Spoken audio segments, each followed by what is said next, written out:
Hi, and welcome back. I wanted to revisit the previous topic about random dynamic figures because I feel that the previous video was a little bit unfocused and it started to discuss another topic that is near and dear to my heart, which is to put a bunch of compositions on one page and work on them all at the same time. I got the idea from working with the characters in Mugen because I started to clean up the sprites. Like I would clean up like 50 of them on one page, and I got the idea. I was like, why don't I do that with compositions? And it works amazingly. I mean, I should really make a video about it. But anyway, okay.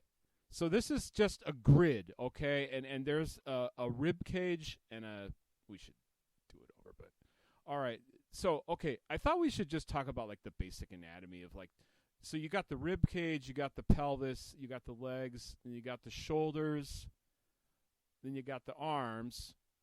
And you generally want to start with the rib cage because that's the largest shape of the body. And then you want the head actually to be last because the head has to be balanced and everything.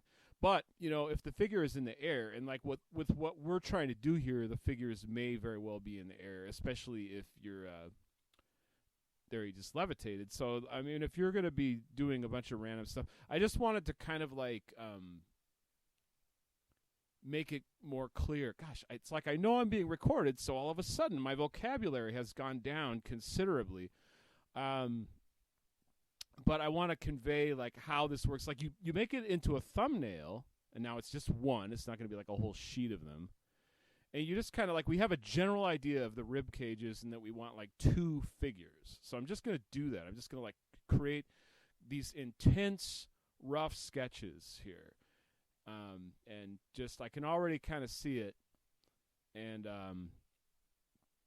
I don't know. It's just, this is so fun because, I mean, I did have a friend tell me once that I was making some fight scenes that were a little too generic, you know, because I was just going off of, you know, like some of the fight scenes that I had seen in some of the most popular animes, and I was just kind of copying that pretty much, you know. I didn't really have much else to go from.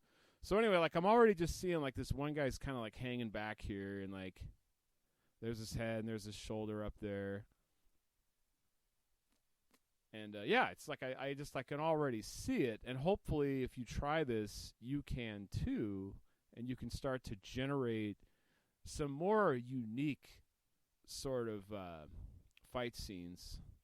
And, you know, I mean, not to go off on a tangent here, but like with AI art, like I've seen some beautiful portraiture from AI art. Like, I mean, there was this Strawberry Shortcake, like 80s action AI presentation.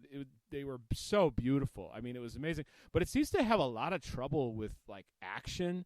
You know, the characters just kind of look tired, and they kind of just like don't really move very much. So there's definitely a lot of opportunity for real artists to still do like real art. I don't think AI can really do everything, and maybe it will be able to. The thing I don't understand is like, why don't they have these secondary programs that can check what the AI has done and then like fix the problems, or even like take the animation to the next step so you could have more dynamic fights like this. But anyway, okay, see, I mean, we're just like, okay, so we got like Jason Voorhees jump kicking Piccolo, and then you got like the camera from Gao Kaisar, and Piccolo has a tail.